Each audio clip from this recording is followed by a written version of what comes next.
John with Vicarious Visions. I'm here with Chuck Jones of Dopapod. We're in Denver at the start of their spring tour for 2016, and Chuck's agreed to take a couple moments to sit down and talk with us today. Yeah. Thanks a lot, Chuck. I appreciate your time. Eli, do you want to come and sit down with us too? And then while you're eating? He's here. Are you eating avocado? I'm eating avocado. Okay.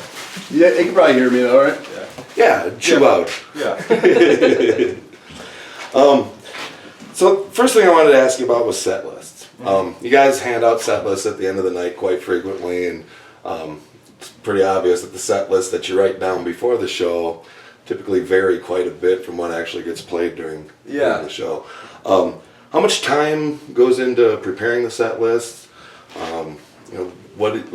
Are there songs where you know are going to happen and spots where you know you have room to improvise? I mean, it depends on the song, on the night, how we're feeling, where we are. That changes a lot of it. I mean, for example, the first night we knew we were going to open with YYZ, so we weren't going to cut that like that.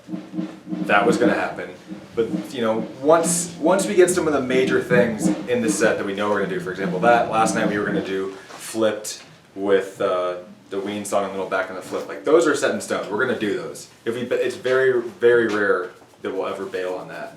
But the rest of it is kind of open. If we're not feeling something, or if someone starts playing something else, like it's fair game up there. Whatever you want to do. That's just more of like, if we don't know what else to do, if we finish a song, we don't know what to do. It's like that's a song. Let's play that song.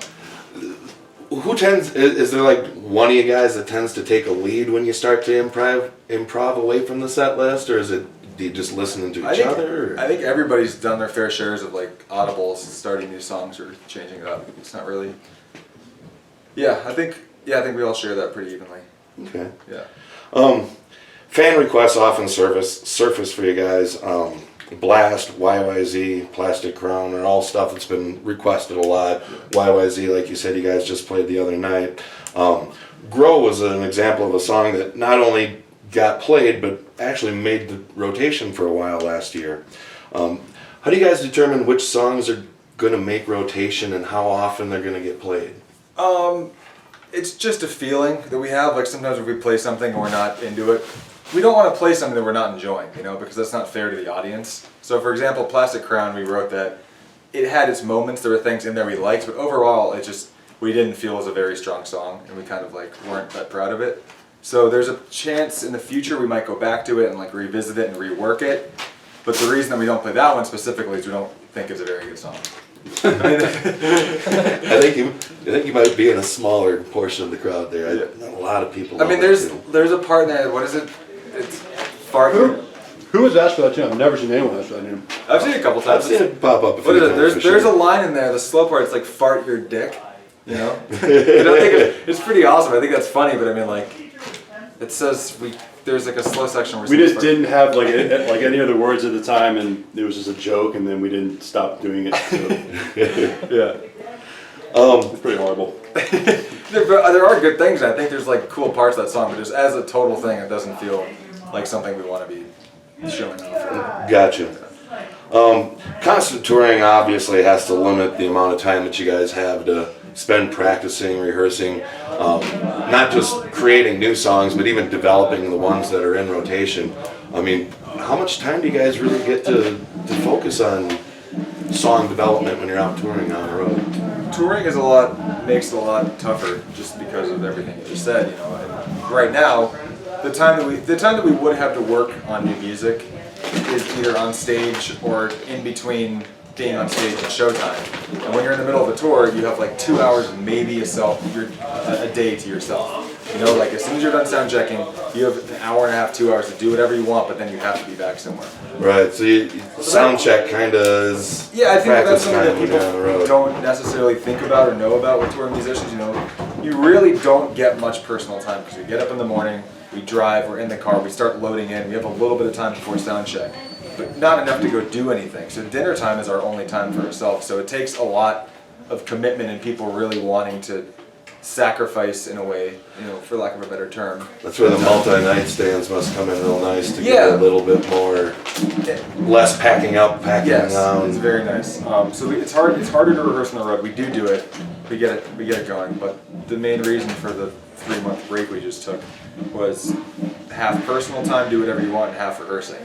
The rehearsing time was exciting for sure. It's exciting. I mean, we obviously all want to see you guys come, to our areas as often as possible, but taking the time when I know that you guys are out working specifically on new material, it's almost just as exciting to me as a fan as knowing when the next stop is going to be on tour. So. And we want to enjoy being out here and doing this, but like anything, you can get burnt out. So very much at the end of last year, we were used up. We needed some time, which we planned for. We had a feeling that was going to get there, so we planned for it about a year ahead of time to take that time off, and it was a very, very good decision for us. Absolutely. And this kind of builds on the time question, but you guys are really known for great artist collaborations, stuff like the Dark Side, the Moon show that you did at the Workout in 2014, the Studio 54 show with Turquoise, even the Ball Drop with Kung Fu and Turquoise. How are these kind of ideas developed, and how much preparation goes into them before in the live performance? The thing that we've learned about that is a very small email chain leads to a more successful vision. Meaning, like, one of the first times that we did that, we had all the members of all the bands that were doing it in an email chain trying to figure out what we're going to do. And that gets crazy because everybody's putting their input in, like, let's do this, and nothing ever really happens. So we've sort of all figured out now that we do that, there's a single representative member in the email chain. Like, it'll be Eli, and if we were doing another thing with Turquoise, like 2 of the guys from Turquoise, and that's the email chain, and they will relay our information to him, so it stays a lot more organized. Well, because not only are you guys busy and touring and on the road, but so are these guys. So do you get a lot of practice time before these types of performances? Yeah, we try to. When we did Studio 54, we did 2 days of rehearsal in Brooklyn with Turquoise. When we did the Dark Side of the Moon, I think we did 1 or 2 days, I can't remember now. And then this summer, we're doing the Dopapod Orchestra thing, which I don't know if I don't know if we talked about it, it doesn't matter, but we're doing like a full string section and horns, and we might get some other singers, and it's going to turn the whole thing into like a 15-piece band. That's really exciting. Yeah, so it's really cool. That we rehearsed, that's going to be a big undertaking because we have to chart out everything and arrange things differently. We can't just play our songs and have them jump in. There's going to be clashing between frequencies and all the things that we have no idea how to prepare for. So we're going to do our best, but then we have 3 days of rehearsal to get it all going. And still cramming all of this in between everything else. You guys stay so busy all the time. Yeah, we have a couple other collaboration things that I think are happening that we just can't announce yet because of other dates, but there's definitely a lot more of those happening later in the year too. Nice. And then a couple questions from Dopafam. The first one comes from Eric Nolan. He says, occasionally we get to see some Chuck Jones original artwork, and what other interesting hobbies do you have or other members of the band have that we might be interested in? I really, really like cooking. I'm a huge fan of cooking. I don't do anything crazy, but I know I like cooking. That's my answer for that. Recently I've found that I'm working with power tools and just sort of being a dude building things. I get a lot of enjoyment out of. I have my drill set and everything, so we just moved into a new place. And I'm trying to fix everything or any sort of repairs that need to happen. I love doing that. Right on. Being outdoors and hiking, camping, anything outdoors, I pretty much like. I'm not good at a lot of it. I just started skiing this year. I'm okay at it. I'm getting better. When you spend so much time crammed up in a van, getting outside has got to be a breath of fresh air, literally. Yeah, it's really, not everyone's into it, but it really kind of restarts your whole center if you're out there for a couple days with people or by yourself. But just something about being out all day, camping that night, being out the next day and camping that. There's 3 days of being in a tent really is a powerful experience for me. So I try and do that whenever I can. Sure. Sure. And I'm not talking about being in a tent at a music festival. I'm talking about backpacking. Right. Bringing your food with you. Away from civilization. Yeah. You're kind getting of back in touch with nature. Yeah. For sure. It's nice. This one comes from Duncan Gold. if someone were to kidnap your bandanas and your cowboy hat in a Dark Knight style situation, which one would you save? And on a scale of Rambo to Liam Neeson, how far would you go? That's a good question. I would say I'd have to save the scarves. I love that hat, but the scarves would be the one I go after. What would be the difference between Liam Neeson and Rambo? I mean, they're both pretty serious about getting what they want. I think Rambo's coming straight at you, and Liam Neeson might be sneaking up from behind. Okay, I mean, Liam Neeson is going to find you and he's going to kill you. Yeah, absolutely. I would probably Liam Neeson.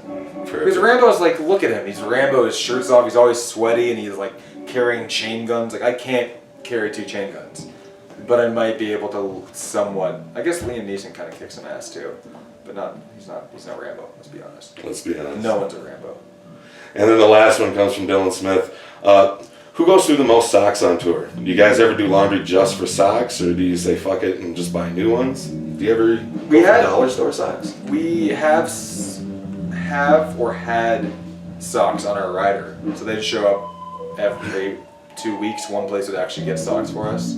So that was, and not like fun socks, just new socks. I really took that question with a serious amount of importance, because even my wife will tell you, whenever I go anywhere, I bring a couple extra pairs of socks and maybe a few short t-shirts. I travel with extra socks too. I have I try and do laundry once a week when we're on the road. So I have at least 7, and then like 2 backup ones of everything. It's gotta be hard to find laundry breaks. Yeah, you make it happen. There's a really cool spot in North Carolina in Greensboro. It's called Suds and Duds, and it's not a sophisticated. There are other versions of this place, but it's a laundromat and bar.